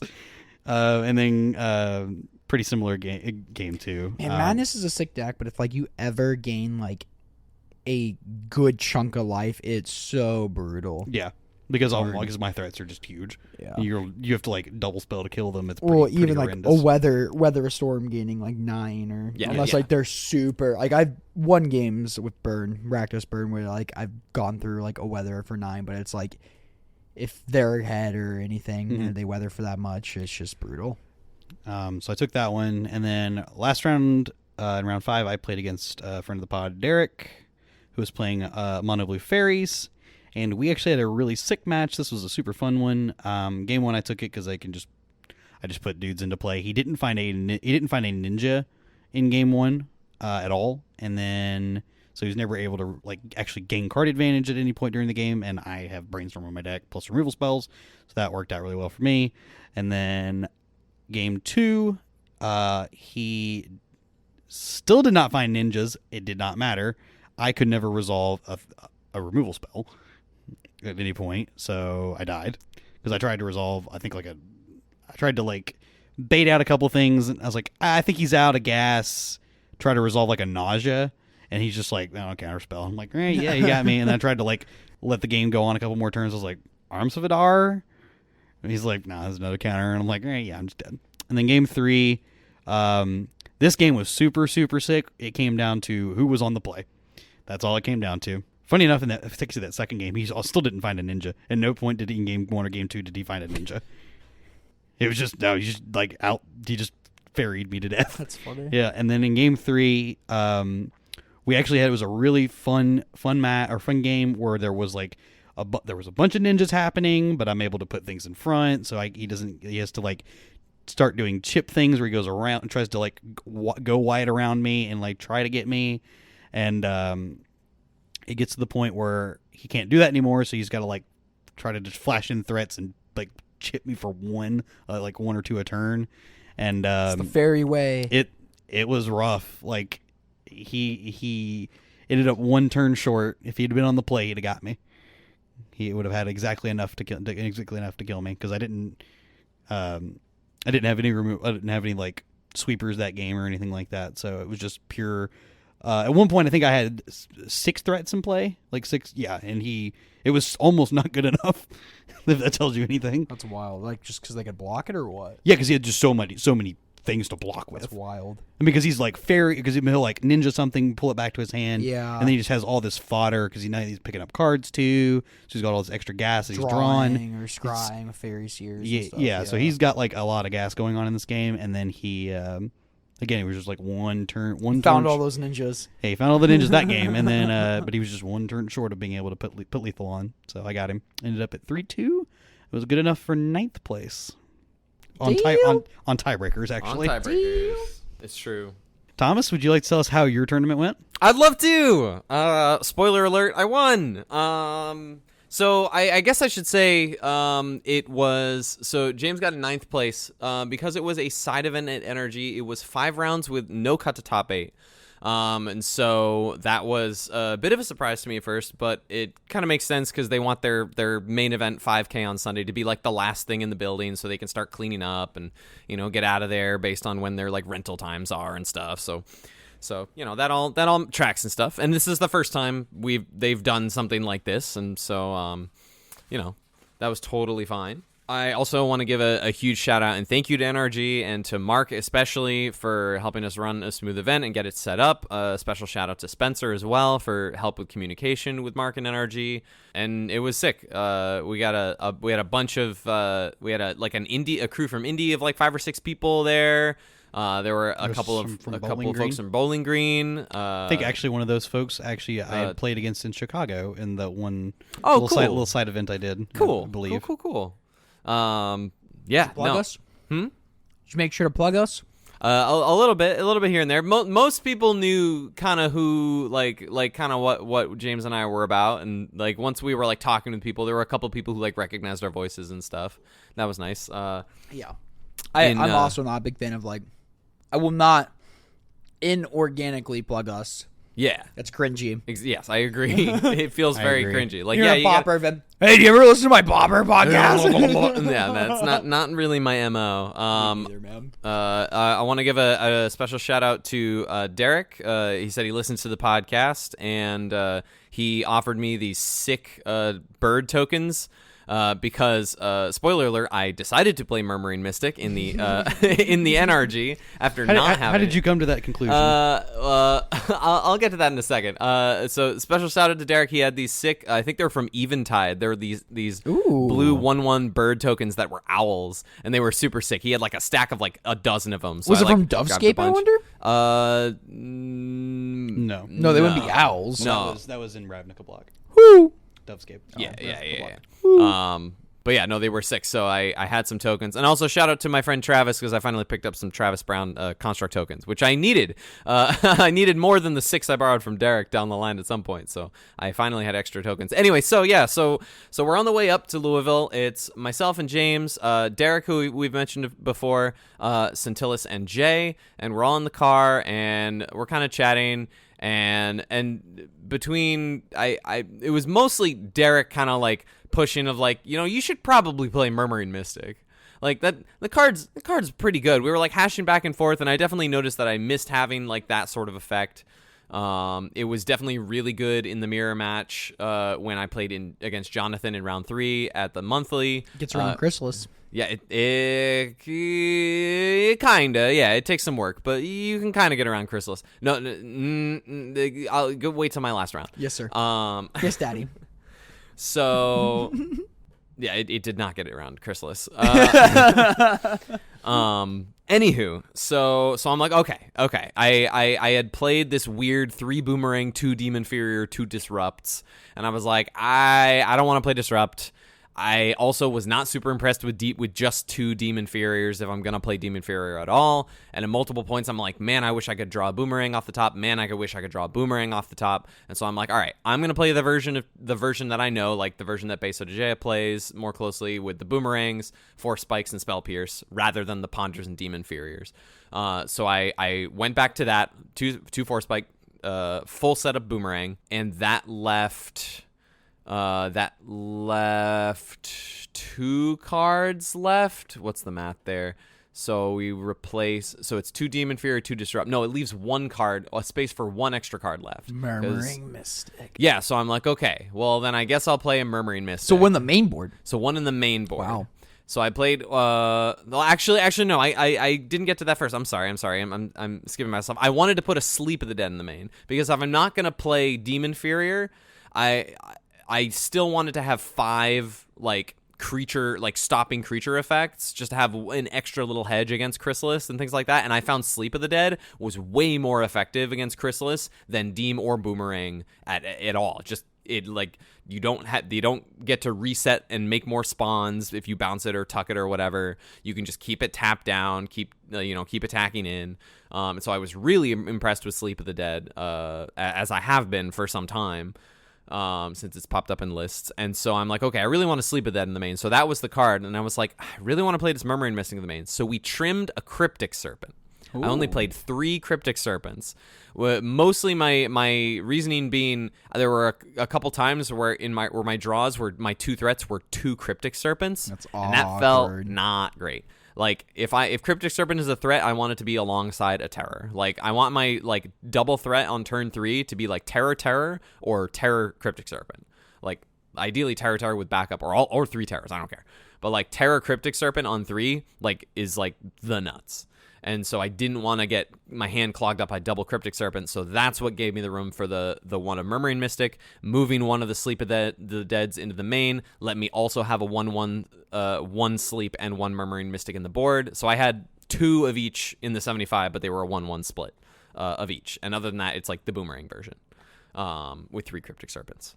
So that's my list. That's my changes. Round 1, I play against Derek, and he's on Mono Blue Fairies, as James had mentioned, and Murmuring Mystic was very, very good against the Fairies. Weird. Very, very, weird. I still had my Jace's Phantasms in the board, because I still really like that for the mirror. I like that as a mirror breaker. Something that I learned in our second game, he was also playing Jace's Phantasms in the board. That's cool. He got out 2 Jace's Phantasms, but I never let my board get more than 6 or 7 cards because I had a Sleep of the Dead in the yard. So I kept escaping cards out of my graveyard, so his Jace's Phantasms were only 1/1s the entire time. That's disgusting. Not only did that come up in that match, it also came up in mine, because I have Gurmag Anglers. So he brought them in against me to get a hedge, just put this gigantic flyer into play. Yeah. And he's just like, He immediately took him. He goes, "I'm removing this card from the deck entirely." He did. He said, He's like, "This card yeah, is this card sucks. This card makes me sad. This card sucks." So much for that being a good mirror breaker. Yeah. Well. I mean, outside of that, that's just something to pick up on. That, like, Yeah. if they're on sleep, then that's kind of an interesting dynamic that you kind of have to watch out for. So that had not come up. And for it's me. a one of, right? The sleep. Yeah. One in the main, and I brought the second one in. Gotcha. In from the board in that matchup, along with the second Murmuring Mystic. And I also brought in my Jace's Phantasms just because they're 1/1 flyers that'll block fairies. Yeah, that makes sense. Just more threats, more things for him to have to try and fight through. Yeah, that makes sense because and occasionally the game can go long, and he might have a big graveyard, and then Yeah. they're 5/5s and they block everything. because it's like I feel like with fairies, it's like okay, deal with everything until. And after you deal with everything, here's a Murmuring Mystic, or here's Right. my last terror back to my Exactly. counterspell. Exactly. Yeah. Yeah. And that's kind of how that went. Just like get to a point where I can just finally play Murmuring Mystic with Dispel, like with land 5, and just like hope that sticks. And it did stick in the games I won. And I was able to take it down. But we had a really sick, really, really close game 3. It was really back and forth, and like I was at 1, like on like the last or like maybe last 2 turns, just like Sleep of the Dead, like choosing what to Sleep of the Dead, and he kind of had to choose like the Snare Master sprite was really good at like picking which of my threats to tap down, and if he can afford to ninja something to like play something again as a blocker, and like it was really really interesting combats back and forth. But I was able to stick it out. Sleep of the Dead, MVP for sure. Round 2, I played against Donnie on Jund Glee. They ended up in second place by the end of the tournament. Game 1, I'm on the play. I go Delver. It doesn't flip for a couple turns, but I go Delver. They go tap land. I go Boomerang your tap land, hit for 1. They go, okay, replay tap land. I'm like, okay, upkeep Loring Reveal to try and filter a land out of my deck. Still don't flip Delver. Maybe, I can't remember if I played second. No, I didn't play second Delver yet. So I'm just like, all right, hold up, Force Spiker, Spell Pierce, go. They're like, second land, Cleansing Wildfire. I'm like, counter that. And like untap, Delver finally flips, start getting into the air, Boomerang your tap land again. It was just Force Spike, Boomerang, Force Spike, Boomerang, Force Spike. It's just like, and then he's just like, all right, I'm done. And I was like, yeah. And it got to a point where like that last card in your hand better be. I like Boomeranged their tap land, and like I have 1 mana left, and he's like, that last card in your hand better be a terror, and I'm like, it is. And then then it was over. See, games like that. Yeah, exactly. Exactly. Like, that's what I'm saying. But that's games the like that, you this deck, like the Brood Scale deck's like, wow, how can this ever win? Right, but that's like the nuts Yeah. like game, like on the play plan that Mono Blue like wants to have every time. For a few weeks or a couple weeks ago, that's how we were talking about the Boomerang. That's like what's good about the Boomerang is Right. like if you're on the play and you can really lean into that tempo aspect of out tempo, like Yes. have a Delver and then Boomerang, they're like tap lands. That's brutal. That is what swayed me. That's what continues to sway me towards playing Boomerang over Demon Fury, at least in like our local metas and how I felt I wanted to play in paper. Of just I guess a secondary reason is that I haven't played much with the Demon Fury versions with Ponders and stuff, so I haven't learned the play like we discovered, like James discovered, of just like Thought Scour your opponent after you Demon Fury or them, like these little tricks and things like I haven't internalized, and so I didn't want to go into like a higher stakes tournament without having that sort of stuff internalized. Boomerang against Cleansing Wildfire, it being a counter spell and Exactly. bouncing their land is disgusting. Exactly. A bunch of decks play Bridges, and then Yeah. Ponza playing Utopia Sprawls. Boomerang Exactly. just has so much game against a lot of stuff. and Yeah, and side it it's- out against mono red. Yeah, and it's an instant too, so it's like a fine catch-all if they're like attack for lethal, and you're like, it's not lethal, untap, now you're dead. Like there are like Yeah. surprise spots like that. Like it's just a really versatile card, and there are a lot of times where you just cut all 4 on the draw because they're terrible on the draw. There are a lot of spots like that. But I really like the versatility, like knowing that it's so good against Cleansing Wildfire decks of just bouncing these tap lands, exactly like you said, like countering Cleansing Wildfires. Like that's the sort of flexibility that I really wanted to have. So, and the familiarity helped. Then game 2, I think I just they were able to resolve a Chrysalis. I was able to annul a Sadistically. Then it was like in the mid to late game, like it was pretty grindy back and forth, and they had like a Chrysalis that I kept sleeping, and they finally went for a Glee on the Chrysalis. I annulled that. They went for another Glee on the Chrysalis. That one stuck, but they didn't have a follow-up brood scale or anything like that, so I was able to just keep that slept down and was able to win a couple turns after that.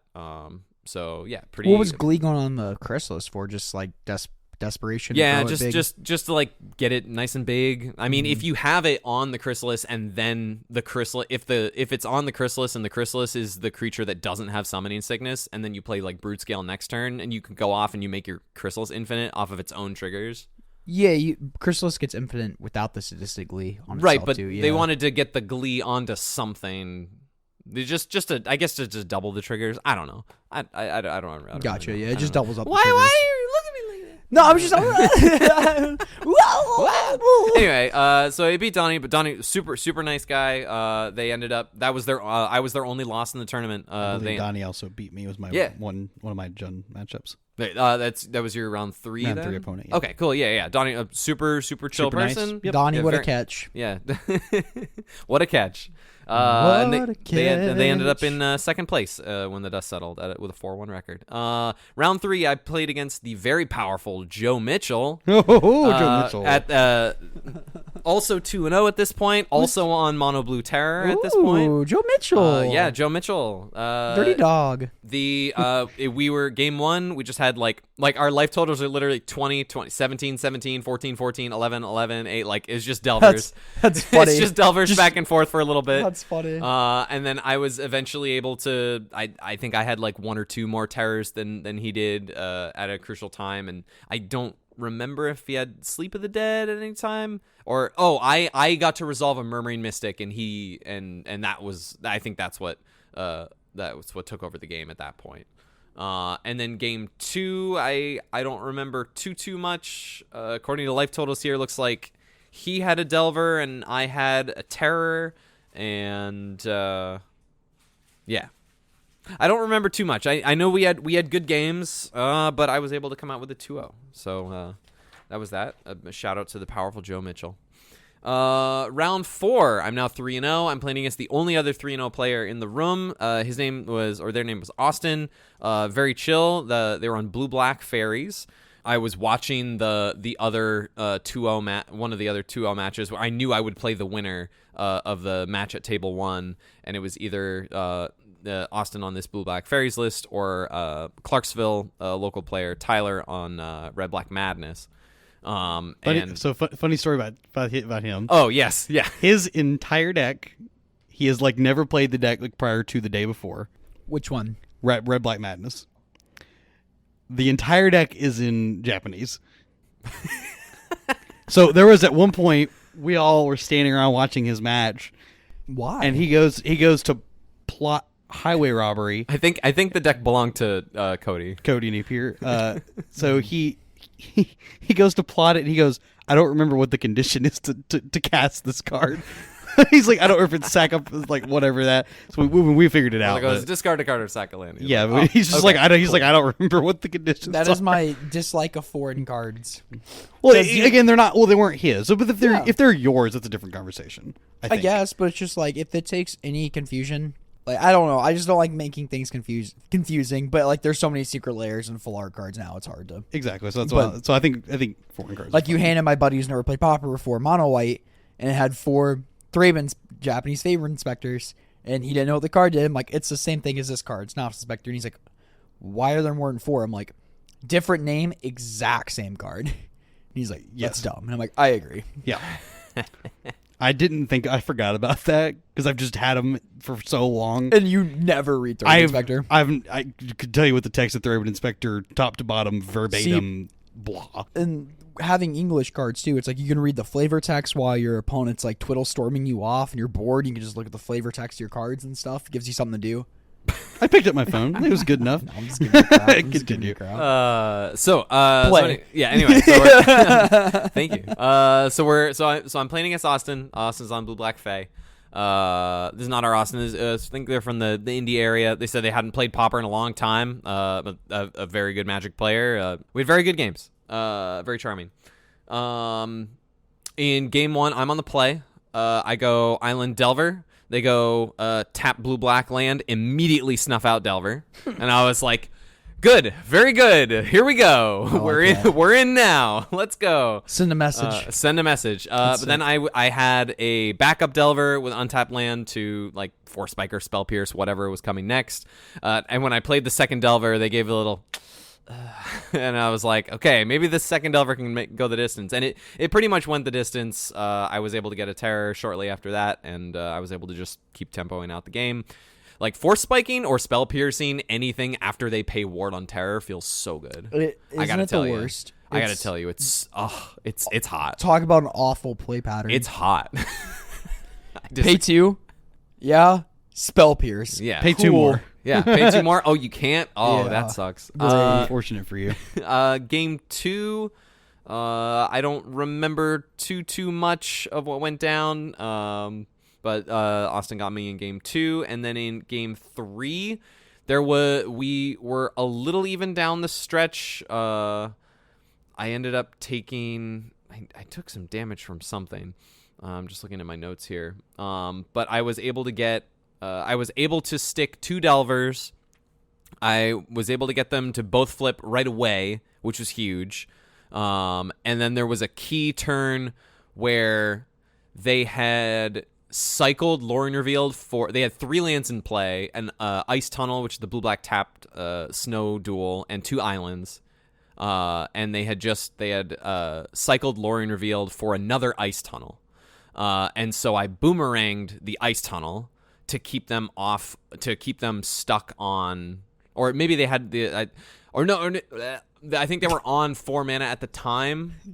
I can't remember, but it kept them off of having 4 untapped mana for the next turn to be able to resolve something like Murmuring Mystic or like Monarch Creature or something of that nature. Just like I felt that keeping them off of 4 mana was going to be important because I didn't have a counterspell at that point. So I just boomeranged the tap land and it paid off. They played a tap land, was stuck on 3 mana for that following turn, and I was able to like either brainstorm or drew the counterspell to back up my threats after that. Sequencing things like playing out like a Cryptic Serpent to draw out the counterspell to get him to tap low so that then my Delvers are free to attack. So like make them use their mana first before my Delvers get in, because at that point winning the race is more important than getting more cardboard into play. Just sequencing things like that, and then I was able to take it down.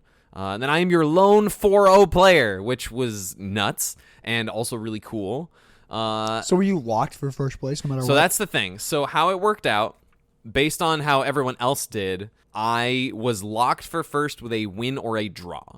If I lost, it was likely I would just be in second place based on like tiebreakers or whatever, but there was a chance I could get jumped to like third or maybe even fourth, depending on, because it's just Swiss rounds, no cuts. So like there's some weird things tend to happen at the end potentially. So it was not a lock. So basically whoever my opponent was, like if they were on 3-1, they also would be incentivized to play, because there would be a couple of other 3-1s paired up against each other who would end up 4-1, and if they drew at 3-1, they would not be locked for second place. Well, if they beat you, they might pass you too. Well, yeah, if they beat me, they would. That's also a thing. Like even if I got paired up against a 3-1 and they won, there's a chance I still just end in first. So because of tie breaks and stuff like that. But so they have to play. So basically, I have to play the last round no matter what. And honestly, I'm fine with that because like we came here to play. Like they should play. They have a chance at first. Still. Exactly. I'm thinking from my perspective of like, you know, we came here to play. Like playing another match is sick, not just for content to talk about on the podcast, but also like if I get the clean 5-0, like that's super sick. 5-0 the league. Yeah, just 5-0 the league in paper. So I get paired against Derek, who lent me the bird tokens earlier. Derek's on Jund Gardens. Big shout out. Thank you again for the tokens. And Derek is the only 3-0-1 player. I think it was a draw in the Gardens mirror. He was playing against Napier, and they did have a draw. Because Cody was also playing Gardens, and that was the draw. So he's undefeated otherwise. Okay, gotcha. Yeah. Okay, somebody was saying, side tangent, somebody was complaining about Writhing Chrysalis, and they were saying like, man, the the game, like the mirrors, it just leads to like bad mirror matches, and they just stare at each other. That's not a Writhing Chrysalis thing. That's a Gardens. That's just thing. kind of a Gardens thing. That would happen without Writhing the Chrysalis. It would be isn't helping. worse without the Writhing Chrysalis. I promise you. So, do you want to say something to that, James? No. Okay. Cool. So, Derek and I play a 37.5-minute long game 1.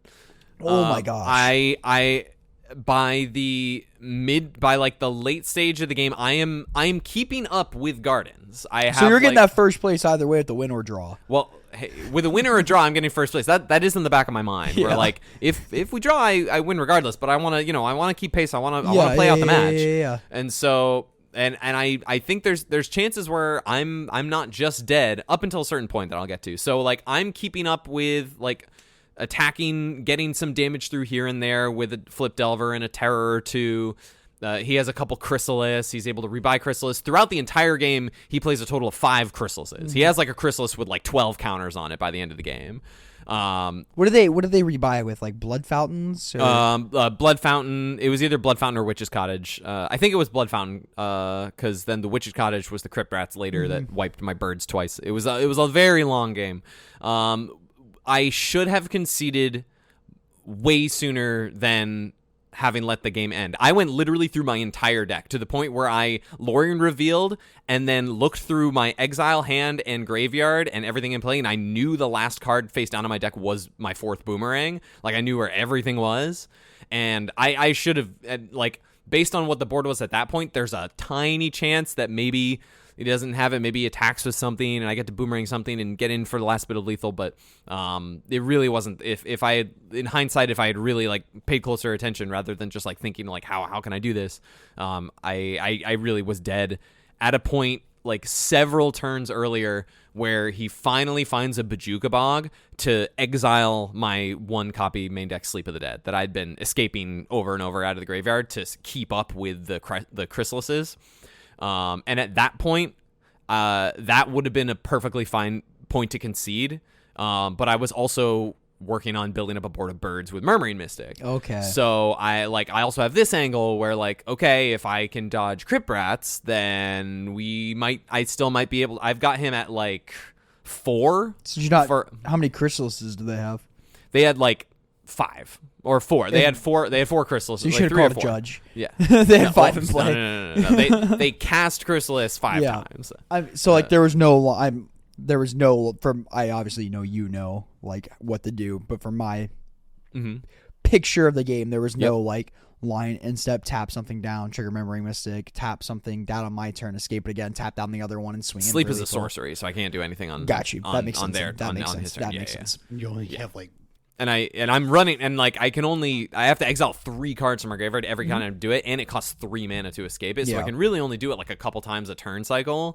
And that's getting 2 more birds plus like maybe 1 to 2 other like 1 mana spells. And I'm cycling through my deck really quick. I'm looking at deck sizes as we go, and I'm like, I'm probably just gonna lose this game. Yeah. And at those couple of points, I probably should have just conceded to make sure to give myself enough time to win the match. It's like, how do you even? Yeah, exactly. We had one of our buddies come over. We were all kind of hanging out off the side, and he came over and talked to me. He goes, "I think Thomas should have conceded like so long ago to give himself a chance to win games 2 and 3." So I draw my last card, this Boomerang, and I look, and I'm like, well, I'm dead. Okay, what? How much time is left in the round? And someone's like 12 and a half, 13 minutes. I was like, okay. And then I won game 2 in 4 minutes. With 2 Delvers. And like Force Spike, Spell Pierce, Counterspell, Terror, just boom. Man, if I'm Gardens at that point, I'm tanking on my mulligan decision. I'm like, this is hard. I might go to, even if I have a good 7, I might just go to 6. Just mulligan. I would use my once. 1 pile shuffle for the game. Start pile shuffling on you. No, Derek was very gracious, and I was moving quick. I was like, okay, I gotta go, and I was doing my best. I'm like, I'm not trying to rush or anything. I'm just trying to go quickly, and I won game 2 in like 4 minutes, and so I'm like, okay, cool.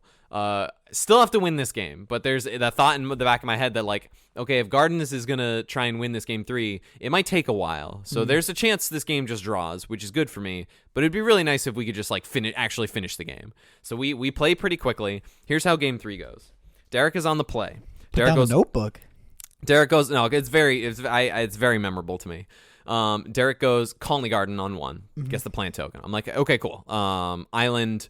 I didn't really have anything for a while. I just had like a couple 1-mana counter spells and an actual counter spell, and then like a couple terrors. Like it was gonna take me a little bit, but I had the tools that would be fine. If the game goes long, that's good for me. This is a fine hand. In terms of winning the tournament. So I'm like, go, and Derek untaps Colony Garden, tanks for a minute, and says go. And so I'm like, okay, what is happening? So I untap, I play second land, I say pass. Derek draws card for turn 3, tanks for a hot sec, plays second Colony Garden. Oh my god. Has a plant, and we have a little joking back and forth. He attacks for 0 with the plant token. I Get in there. mark on my sheet, I cross out 20, I write 20. That's fine. We have a little, everyone around has a little laugh about it. And I'm like, okay, cool. And then I draw my turn. I play my third land. I think at that point I've like mental noted or something. Or was this their 7? This was yes, I mulliganed. He did not. And then so I play third land. Go. Derek untaps the tap Colony Garden. Plays third Colony Garden. All I have is a deep analysis in the bin from a consider. I think that's all I have. And then Derek says, at that point he holds back with he attacks with the 2 plants at that point, again, and then passes back. And on his end step, I think I go like mental note, thought scour, hit all spells, untap, terror, go. And then Derek goes, okay, well, and then plays Bojuka Bog for land. And it was told to me later from some of our friends. I can't remember if it was you or Derek. Derek. Yeah, Derek was watching from behind Derek. Our friend Derek was watching from behind Derek, the Gardens pilot. He had Bojuka Bog as his second land, but he held it to try and get more spells out of the graveyard. Which I can understand the impulse. I've lost a game like that. Right. Where it's like my opponent had 2 spells in their graveyard, and they went mental note, and I'm looking at this Nihil Spellbomb play. I'm like, mental note resolves, and they go terror, and I'm like, oh, you got to be kidding me. And they're like, does that resolve? I'm like, yeah, I guess. And I'm like tilting off. It's our buddy Drew, and I'm tilting off because they just played terror there, and like another terror, and I'm like, why didn't I crack the Spellbomb? right. And like I think. Because both of my Thought Scour effects hit it hit 6 spells. Yeah, like that was a very lucky chain of events for me. That's disgusting. Like I know, I try. Bojuka Bog, like exiling 1 spell wouldn't have actually changed anything there. But I think you do want to make sure like Gardens wants to hit its land drops every turn. Yeah, and you really like I said, I can Derek played great. He said all he plays is Pauper. He's got all the decks, and he just hasn't played around in a while, but he played really, really well. He played the deck very well. It's just at this last moment, I think there was a bit of a choice in judgment that maybe some of us don't agree with, but I can understand the impulse. I'm not trying to like badmouth his choice on the podcast. No, I mean he's just trying to extract as much value out of that Bojuka Bog as he can. Yeah. And then it just was like 1 turn too late. Yes, exactly. Yeah. So it's 3 turns too late. Yeah. So then I'm able to get in for a couple of attacks. I counterspell whatever else he's trying to do. The game is locked up, and with 12 and a half minutes left in the match after game 1, I win the games 2 and 3 in a row, and I am 5-0, and I have won the NRG series Pauper 1K. It's still a little surreal, and like it part of me feels like it shouldn't, because it's like, oh, you went 5-0 in like a side event or whatever, but like we hyped up this event, and it was super chill. Everyone had a great time, and Mark really, I think Mark was really touched by how chill and how much fun everyone was having, because they were also the head judge for our event as well. and so they really enjoyed just having us and kind of the energy we all brought. Okay, so that's good. You got to meet them and stuff too. Yeah, absolutely. It was really good to meet Mark. He was super nice. Yeah, Cool. they were That's dope. super great. So yeah. Did you tell them if they have any more future events, we'll plug them happily? I think we'll let this one simmer. The NRG Louisville itself was very, very small. Light. It was was very light in terms of what their events they want their events to be. Yeah. I think they had like 115. It was 114 in the 10K and like Ooh, maybe yeah. 60 or 70 in the 5K. So that's pretty rough. Yeah, I wonder if it's like an area thing or. Which is weird because that's a nice central area for a lot of different communities. Yeah. So I don't know. that was kind of weird. But anyways, That's funny because it's like the DC, like the RC that's coming up here. Not DC. That already happened. Wait, no. no, DC's not happening. No, DC is the RC. I'm sorry. I don't know where my head was. I'm like, wait a minute. This is the one. I saw CCR post on Twitter. It was like 1,300 out of like 2,500 enrolled already or something like that. Mm-hmm. And that's just like Because people are just slowly trickling and getting there. that's making 3 sure weeks they're out and stuff enrolled. too. So that's gonna be huge. Makes me Well, excited for everyone who can play has already been decided, so that number is finite. yeah. it's not gonna be it much can more only than be that. capped. But I'm saying that's already. It's probably gonna be the biggest RC already. Yeah, it'll probably be the biggest RC ever, and then because we're splitting after this, so it probably won't be quite so big. But And then yeah, I'm excited to see the in Atlanta, Yeah. the GP Spotlight Atlanta. Series, The first GP Atlanta. I put it in my calendar today as GP Atlanta. yeah, my buddy is gonna try to fly out.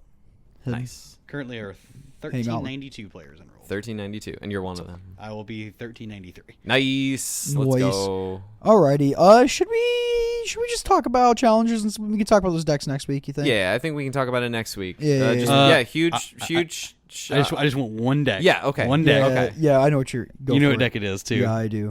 So Ritual Sinkhole played hell yeah. the sick black green Garden Gates deck. What challenge was that Saturday? That was the Saturday, yeah. challenge. Mono Blue Terror won that challenge With like it was like 5 colors in total. When it's all said and done. You should look at the sideboard. Oh my god.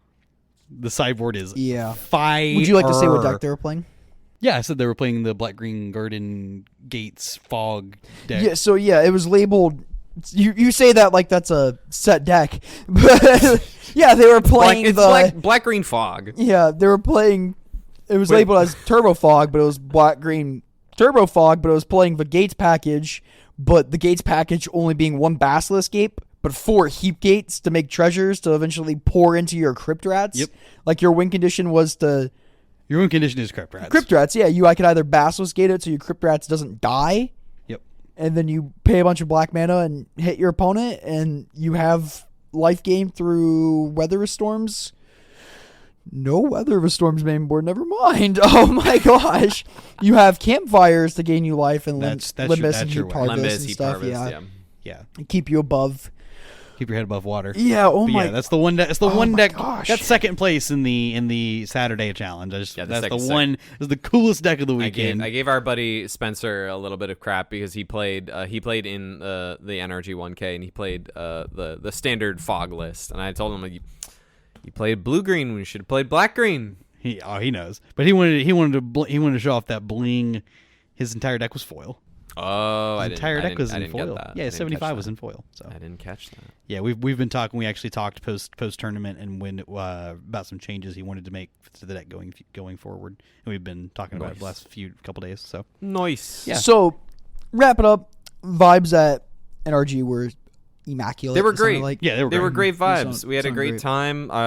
We had several friends who went up to play the like I mentioned, Joe Mitchell had played the 10K. Our buddy Carson also finished 3-2 with Koldatha in the 1K. yeah. I had ordered because I just basically once a month I just buy cards for the format that I don't own, and this past month I had bought these sick goblin grenades, and I'm like, I can't wait to cast these. And Carson's like, I'll play if somebody hands me Kadoltha, so I put Kadoltha together for him, and I'm like, I put these sick goblin grenades in. I'm like, man, I kind of want to play these goblin grenades. That's funny. You buy cards you don't own. I buy more copies of cards I already own. have like 5 sets of Writhing Chrysalises. I just don't buy cards. Yeah, they're so cheap. Well, exactly. Each month it's like $100. Like one's all said and done. It's about $100. Buy 2 decks. Yep, basically. Deck and a half, 2 decks, something like that. That's cool. And just like fringe cards that I just like don't have. Weird ones. But yeah, no, Like NRG was Tangles. great. I would love it would be super cool if, and there's been some chat on Twitter as well about if we can get one of these going for Indy at NRG Indy in early November. That's always a bigger one, I would assume. I would imagine the Indy would be a little bit bigger than Louisville. So keep your eyes and ears open for that. Potentially, maybe we'll chat with NRG, see if they want to run it back. You got the attention of the Pauper format panel apparently too. Yeah, Emma was asking for some deck list for the for this tournament. Yeah, I knew they were interested beforehand, and so once Mark publishes the deck list, we'll make sure they have that. From what I can remember, if at anybody least from the top PFP wants to be on the pod, hit us up. Oh yeah, guest on the pod. Yeah, we can That'd make be that dope. happen. That'd be dope. Absolutely. But for what I can remember, what everyone was on in top 8, real quick. Of course, James is in 9th. The screenshot of standings that Jay got for me, it doesn't have all the last names here, but William was in 8th place with 3-2 record on Grixis Affinity. Tyler, who we mentioned earlier, 3-2 with Rakdos Madness. Austin, my round 4 opponent, 3-2 with Blue Black Fairies. Derek, my finals opponent, on Jun Gardens, 3-1-1 in 5th. Sonny and William, some of the Bowling Green crew. Sonny was on, I believe, on Fairies. No. What was Sonny playing? Broodscale. No, it wasn't Delver. Broodscale. It was Jay's first opponent. Terror, Madness, Ephemerate. Oh God, I feel like Sonny. I'm so sorry if you're Tron. listening. I'm so sorry, but you were in 4th place with 4-1 record. I don't remember what Noah Smith was on. That was Jun. That was my round. That was another opponent. Jun Glee. Okay, Glee, 4-1 with Jun Glee. Donnie, who we mentioned before, who James and I both played, 4-1 with Glee. And in first place, Luffy. Oh wait, no. Me on Mono Blue Terror.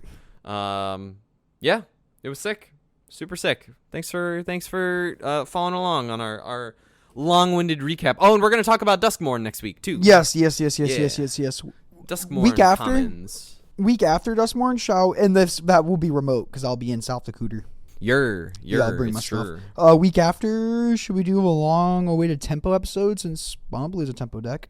Sure. Just talk about tempo. We can finally. Yeah, I think we can finally satisfy that request we've had for 40 episodes to hear about tempo. Yeah.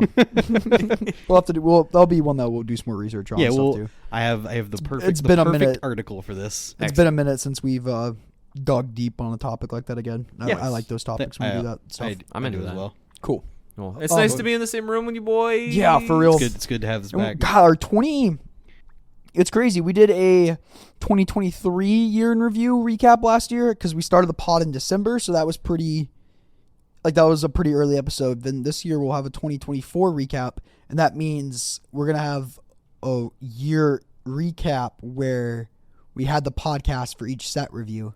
Yeah. So then we can see Writhing Chrysalis, how much we missed a card, or that'll be our biggest miss all year. or Tithing Blade, where we're all yeah, this card's a sicko, or Duskmorn, where it's just a draw 2 but deals 2 damage. Sicko for a certain deck. Oh, that thing. Yeah. Yeah. And we'll talk about that. Yeah, we'll talk about that. Because I was gonna say, when we were playing Rakdos Bird, I'm like, man, I'm always just a few damage short. Oh yeah. Okay. If you made it this far, thank you so much, you beautiful people, for listening. Every person who makes it this far is a beautiful person. If you have any comments or questions, just go and send those. Email them to us at commongroundmtgpod@gmail.com. That is in the description, as well as our Twitter handles if you would like to send those questions over there as well. If you enjoy us, give us a little 5-star review, Rooski, or some kind words. You could do that at Apple Pod, or Spotify. Yeah. Thanks, everyone. Bye. Thanks, fam. Tear. Oh, I forgot. So Jay writes down the name of the deck on every match he plays. He played against me. He goes there. No. He wrote UB Tur. Like TER. It's Tur.